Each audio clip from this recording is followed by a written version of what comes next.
Welcome to Raising a Mogul with Tamara Zantell, a podcast for momagers. The perfect platform for moms with the desire to raise superstar children without losing themselves. We cover all things parenting, self-care, and of course, business. The only place on the web where you can come to get the confidence, the knowledge, and the tools you need to raise your young mogul. Here's your host, Tamara Zantell. I am your girl, Tamara Zantell of Raising a Mogul with Tamara Zantell. I have successfully helped my daughter launch her huge dream and turn it into a national brand. And so what I do is I help parents just like you do the same thing with their young moguls, right? So I want to give you the confidence, the tools, and the knowledge that you need to launch your child's huge dream. Today, I'm excited to share with you 3 tips in idea development. Obviously, if your child has already launched a big business or they're already involved in something major that they're doing, you already have your idea, right?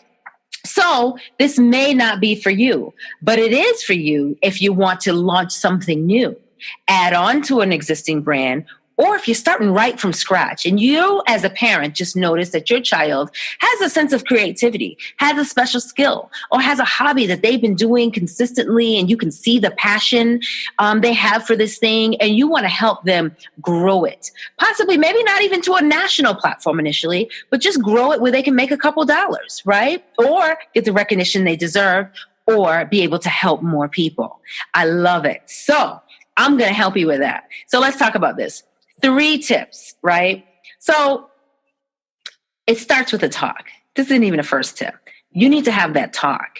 So if we're talking about the initial stages of building this business, you need to sit your young mogul down and have a conversation. Is their mind right? Are they ready? Are they even interested in turning this hobby into a thing? I call it discovering whether the thing can actually be a thing.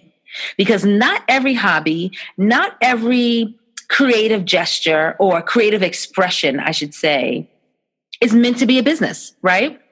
And if they're not committed to it and it's not something that they're really interested in doing for long term or for at least the whole summer or for the next year, then that thing probably is not the thing that we want to highlight or grow, right? So that conversation is very, very necessary right from the beginning. Tip 1, you want to do your research. So your son wants to cut lawns. Your daughter wants to make jewelry. They need to do the research. So it's up to you as now a manager, right in the beginning stages, you automatically become their momager. So you're their mom and you're also their manager. But when you think about that, you've already been doing that, right? You've been managing their life. You maintain their schedule of school. You wash their clothes, possibly depending on their age. You manage what time they get to school, what time they wake up, what they eat, what their schedule is like. So believe it or not, you're already a momager. That's right, folks. So in this first tip, we're going to talk about research. So I want to make it clear that not only are you doing some research, so you know what your involvement needs to be, or how involved you need to be, but your young mogul, your child needs to be doing this research. This research can be done at the local library. Most likely, a lot of it will be done online, right? So they're going to research lawn care. They're going to research jewelry making. They're going to research cookie making, right? Because they might have to buy a whole bunch of equipment to cut lawns and you don't have the funding for it. Either you or your child doesn't because they didn't get the allowance. So it's just something, out of reach right now until the business grows. Your child might not even be interested in making cookies once they realize that all these different ingredients have to come together, and all the different possibilities and how much work goes into baking, and it might be hot in the kitchen. It sounds like a great idea because you've probably seen somebody else doing it, but if it's not for you, it's not for you. So that's why this first tip is very important, because they have to do the research so they can get a greater understanding and idea of whether or not it's meant for them. And once they understand all the steps and the details that go into launching this brand and what it means to them, like what they'll actually have to do every day, they might back out of it, right?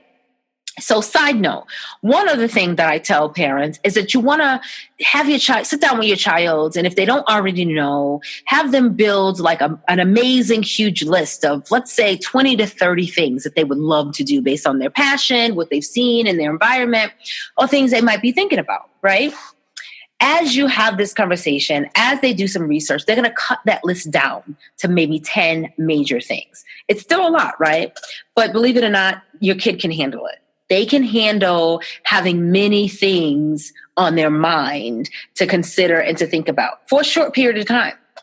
So we're going to take those 10 things. We're going to research. We're going to do some more digging. We're going to see who else. This is going on to step 2. Find somebody in that industry that is doing what they want to do and doing it well. Right? We want to make sure we introduce them to other things, to other people, other businesses that are actually living their dream, believe it or not, right? We all need someone to look up to. So it also cuts up on the learning curve if they can see somebody doing what they want to do and doing it successfully. It gives them an idea and it provides inspiration. We're not talking about copying. Inspiration, copying, inspiration, copying, inspiration, copying. Completely different. Okay. That needs to be that's a whole nother live. We'll talk about that some other day. The third tip would be follow up, talk, right? So we're going to follow up and talk to them on what they discovered in their research, right? What is this person that is doing or acting on their huge dream or their idea? Anything on the list of 10, we should have narrowed it down by now. What are they doing well? What would they do different? Help them discover their niche. Also, niche. Niche. Depends on who you're talking to, right? The point is, what will make them unique at lawn care? What will make them unique at cookie making? What will make her unique at painting, beautiful paintings? What is it that your child has and will bring to the table that they are passionate about that is going to make this business that they're considering launching stand out? All things are very important. So that brings us back to that last conversation, that follow-up conversation. In addition to, you need to discuss the time commitment. Once you've discovered that this is what they want to do they have enough time to really, really mow lawns every day? Perhaps not. Do they have the physical capabilities? Do they have the interest in being outside every day in the summer, the hot sun with mosquitoes? Those are real life considerations, right? So that's the conversation. So, because a lot of times kids are creative and they have this gusto and the energy and they want to do all these amazing things, but it's up to us at times to provide the reason and to kind of challenge their status quo or their thought process so that we can inspire them to I want to say, think larger, think bigger, and to overcome these obstacles early on. Right? Especially before you get to the point where you're ready to invest any money into this thing. You want to make sure they understand everything that could possibly go wrong before they jump into it. So we talked about time, investment. I have my notes over here, make sure I don't miss anything. Talking about the learning curve. What if it's going to take weeks or months or a year to learn how to bake cookies? What if they're just not good at it? So there's a learning curve. So that needs to be considered. So you really want to go with something that they're already passionate about and already have a proven, if you will, talent in. You don't really want to start from scratch unless you're prepared. That comes back to the original talk with your young mogul to start a new venture, right? And learn something new as they go. Once again, that comes back to doing more research. Lastly, with that follow-up talk, we need to discuss commitment. How much time, back to time, are they going to commit? Not only the time, but the struggle, the blood, the sweat, the tears, the energy, the waking up early, the sacrificing, the commitment that it takes to build a business. Let's face it. Many of us are entrepreneurs. A lot of us are career professionals. We understand what it's like to hold business together, to build business, to create business from just a small idea to growing teams and brands and all these things that it takes. Our children sometimes may be a little bit too ambitious. We need to embrace that, but also balance that, right? So that's all I have for you.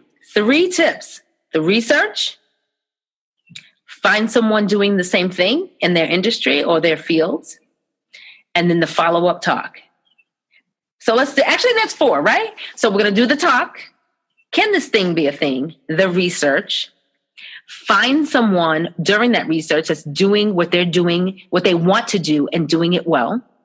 And then we're going to go with a follow-up talk where we will discuss time, investment, commitment, and learning curve. Okay?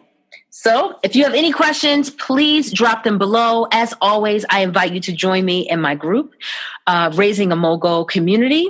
You can get there simply by going to www.raisingamogultv.com. That'll push you right into the group where you can join myself and other moms, other parents that are working hard to raise their young moguls. I also invite you to join me every Tuesday evening at 8 p.m. Eastern Standard Time, where I get to interview amazing moms that will share information with us that'll help us grow, learn, and be more successful. So thank you so much for joining me, everyone. Have an excellent rest of your day.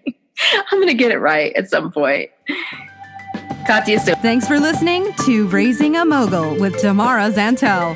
If you've liked what you've heard today, be sure to check out other episodes at tamarazantell.com and join us in Raising a Mogul community at www.raisingamogultv.com. Looking for help on your manager journey? Does your child have a huge dream you want to support? Tamara can help. See you next time.